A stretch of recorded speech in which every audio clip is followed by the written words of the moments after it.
A paz do Senhor para todos. EBD, lição número 10. Espírito Santo, o capacitador. Texto áureo. E há de ser que, depois derramarei o meu espírito sobre toda a carne. Joel, capítulo 2, versículo 28. A verdade prática. O derramamento do Espírito Santo é uma promessa universal que capacita a igreja com poder para pregar o Evangelho.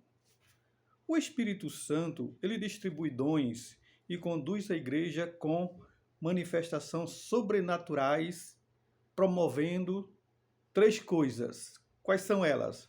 A unidade, a santidade e o testemunho eficaz no mundo.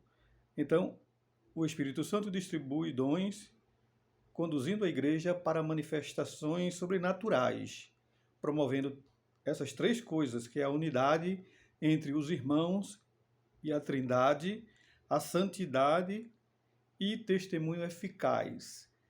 A nossa vida é um testemunho vivo. Quando aceitamos a fé, abraçamos a fé, aceitando o Senhor como Salvador, nós temos uma nova vida porque nós vamos nos santificando cada dia mais e o Espírito Santo vai atuando, distribuindo dons para a igreja do Senhor. E aí a igreja prospera fazendo a obra do Senhor. A promessa do derramamento do Espírito possui abrangência universal, porque todos que invocam o nome do Senhor serão salvos. Então, abrange todos que invocam o nome do Senhor. Também se manifesta com ação sobrenatural, ou seja, através dos milagres, das curas, dos dons espirituais, o Senhor vai promovendo milagres, vamos dizer assim, coisas sobrenaturais, espiritualmente falando, para que a nossa vida seja renovada cada dia no Senhor. E abrange, a promessa do derramamento do Espírito Santo também abrange todas as épocas, em jovens, velhos, homens e mulheres, livres e servos. Todos têm direito de receber esta dádiva se buscar a promessa do derramamento do Espírito Santo. Então devemos pedir ao Senhor o batismo com o Espírito Santo, o renovo com poder do Espírito Santo que vem do alto. Na antiga aliança, o Espírito atuava de modo pontual sobre pessoas específicas e para tarefas determinadas. Ou seja, o Espírito Santo ali atuava numa pessoa e através daquela pessoa, Deus promovia, o testemunho dele através daquela pessoa, seja um profeta, seja um rei. E todos que eram ungidos com óleo, geralmente eles profetizavam. Poderia ser um profeta, poderia ser um rei, poderia ser um sacerdote. Todos eles profetizavam. Em exceção, o rei, muitas vezes só profetizava uma vez na vida, a primeira vez e a única, como o rei Saul, que assim que ele foi ungido, ele profetizou, ele estava entre os profetas, foi ungido com o Espírito Santo, mas só profetizou uma vez só. Então, se você quer continuar profetizando, você tem que continuar progredindo espiritualmente, buscando a santidade na sua progressão, com um propósito adequado diante de Deus. Então, o Espírito Santo ele atua contribuindo ou possibilitando os santos em experiências extraordinárias que servem para a edificação espiritual da igreja. Então, o Espírito Santo ele vai trabalhando na vida de cada um, ele vai atuando conforme você e eu dá lugar a ele. Não é simplesmente que ele vai fazer tudo facilmente, de qualquer maneira, não. Nós temos que ter o fruto do Espírito, caráter moldado, caráter transformado, ou pelo menos se esforçar para ter. Porque se não se esforçar, nunca vai ter, nunca vai amar, como diz as Escrituras. Nunca vai ter gozo na alma, mas precisamos ter uma vida renovada pelo Espírito Santo. As experiências cristãs, ela indica que uma vida cheia do Espírito é ativa, dinâmica e sensível à voz de Deus. Ou seja, a pessoa que é cheia do Espírito Santo é uma pessoa ativa, que está sempre trabalhando, mesmo que ele não tenha oportunidade para pregar, ou para louvar, ou para ensinar, mas ele está atuando pessoalmente, pontualmente ele está ali, dia após dia, buscando ao Senhor, renovando suas forças no Senhor, confiando no Senhor. Ele tem uma vida de dinamismo, uma vida dinâmica, uma vida que progride, que prospera. É igual José, estava na cadeia, mas tinha uma vida dinâmica. Nada impediu José, nem a cova, nem a inveja dos irmãos, nem a traição, nem os levantes, nem o esquecimento de alguém que se esqueceu dele. Mas um dia Deus se lembrou de José e deu a vitória para ele. O crente cheio do Espírito Santo também é sensível à voz do Espírito Santo, à voz de Deus. Ele ouve, ele obedece, ele atua, pelo menos ele luta para obedecer, porque não é fácil também. Mas muitas vezes a gente fica sem aquele prazer, sem aquele fogo, sem aquele fervor. E Deus dá graça àqueles que continuamente estão nos pés dele. Então busque o agir de Deus na tua vida. O agir de Deus se manifesta nos crentes com propósito e poder, mas somente quando o Espírito Santo é bem-vindo na nossa vida.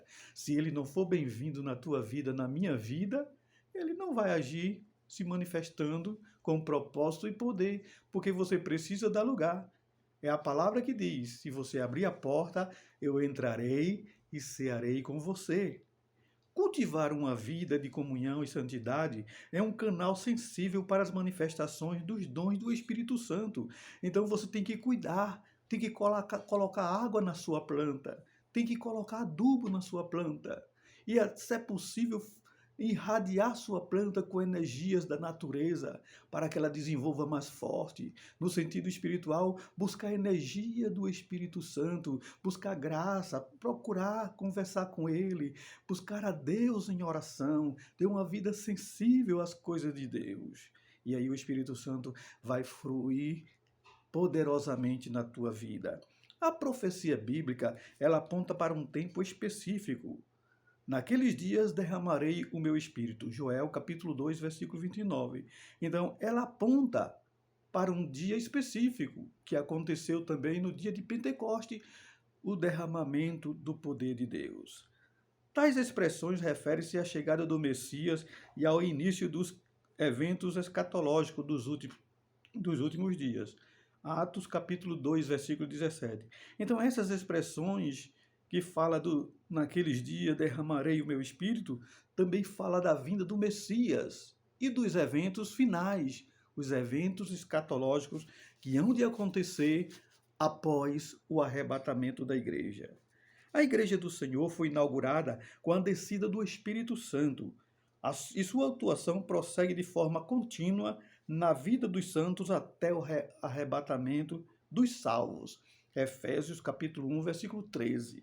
Então, a igreja foi inaugurada com a descida do Espírito Santo, mas ela tem que ser atuante para ser vitoriosa, ela tem que se santificar, buscar a justificação, a santificação, a regeneração, buscar se adequar às regras e princípios de Deus. A profecia de Joel não termina no Pentecostes, mas permanece válida durante toda a dispensação da graça. Atos capítulo 2, versículo 39. Então, a profecia de Joel não se acabou, não se anulou, como dizem alguns, que foi até aquele tempo, mas ela perdura até a dispensação, o fim da dispensação da graça, que culmina com o arrebatamento da igreja. O Espírito Santo ele veio com poder do alto, para dar para a igreja, revestir a igreja do poder do alto.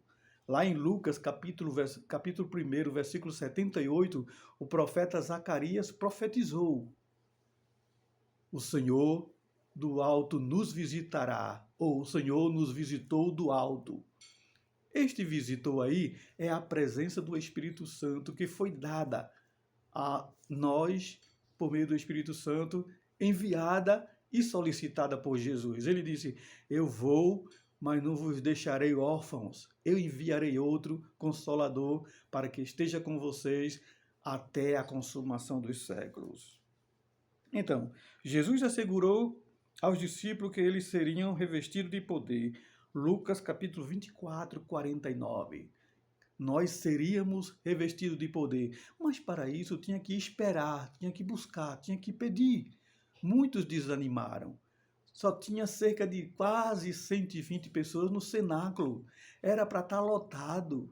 Era para ter mais de 3.000 ou 4.000 pessoas, mesmo que ficassem por fora, mas o Senhor ia responder da mesma forma. Mas menos de 120 pessoas somente. É isso que acontece nos nossos dias. Às vezes a casa está cheia, mas só persevera 100, 50, 60 e por aí vai. Mas o Senhor tenha misericórdia de nós, que possamos entender e buscar a presença do Senhor sempre em nossa vida. Quais sinais de confirmação da descida do Espírito Santo? Um som como de um vento veemente e impetuoso. Atos capítulo 2, versículo 2. As línguas repartidas como de fogo. Atos 2, versículo 3.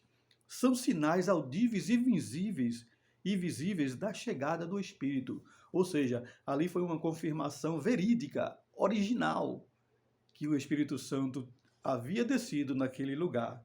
Estes sinais deram grande ênfase à ocasião do evento pentecostal, ou seja, no dia de Pentecoste confirmou-se isso aí, deu grande ênfase esta ocasião com esses sinais do Espírito Santo, aquele som que veio como de um vento veemente e impetuoso. O som como de um vento veemente e impetuoso simboliza a presença criadora de Deus. Ezequiel 37, versículo 9. Deus se manifestou visivelmente e audivelmente para que ninguém tivesse dúvida, para que o povo tivesse certeza. Não foi apenas que alguém disse que aconteceu, mas os sinais veio para confirmar a veracidade do evento. E revestiam de poder, ou seja, o revestimento de poder veio como um sinal específico. Falar em outras línguas, Atos 2, versículo 4. O falar em línguas é sempre a evidência física inicial do batismo com o Espírito Santo. Então, nós acreditamos que o falar em línguas estranhas é um sinal que evidencia que a pessoa foi revestida de poder, foi batizada com o Espírito Santo. O dom de línguas ou variedade de línguas requer interpretações para a edificação da igreja. Não é para eu me autopromover.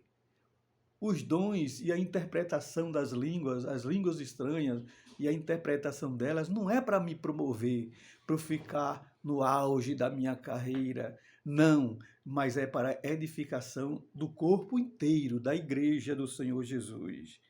Na experiência da salvação em Cristo, o crente é selado com o Espírito Santo e no batismo ele é revestido. Então, selado é uma ocasião da salvação, uma evidência da salvação em Cristo na nossa vida. E o revestimento de poder é uma confirmação do batismo com o Espírito Santo. A continuidade do derramamento do Espírito é uma extensão da promessa que opera com diversidade e unidade e distribui dons com propósito. Então, o Espírito Santo ele vai atuando na vida da igreja com diversidade, ou seja, com vários dons. Não é obrigado Deus ter que me dar 9 dons, ou sei lá quantos mais dons. Mas, conforme a minha dedicação, o meu esforço, ele vai dando. E ele vai operando na unidade na união dos irmãos, na irmandade, vamos dizer assim. Deus opera em todos. E o Espírito Santo ele distribui dons com propósito. Qual é o propósito do Espírito? É para que a igreja cresça no conhecimento de Deus, cresça, se aproxime mais de Deus, tenha mais comunhão com Deus. Também transmita mensagens de salvação verdadeiras, não inventadas por homens, mas palavras genuínas da fé. palavra de salvação. Então, se você foi tocado por esta mensagem, por esta lição de hoje, dê glória a Deus, comece a buscar a Deus, porque os dias estão se abreviando e amanhã pode ser tarde demais. Faça um encontro com Deus, faça um renovo na tua vida com Deus, tenha uma experiência nova com Deus, se encontre com Deus, convide o Espírito Santo para Ele ficar com você sempre. Mas para isso você tem que estar falando com Ele, ou 3 vezes por dia, ou 2, mas pelo menos 1 hora por dia. E aí Deus vai te agraciar mais e mais em nome de Jesus. Que Deus continue abençoando a todos.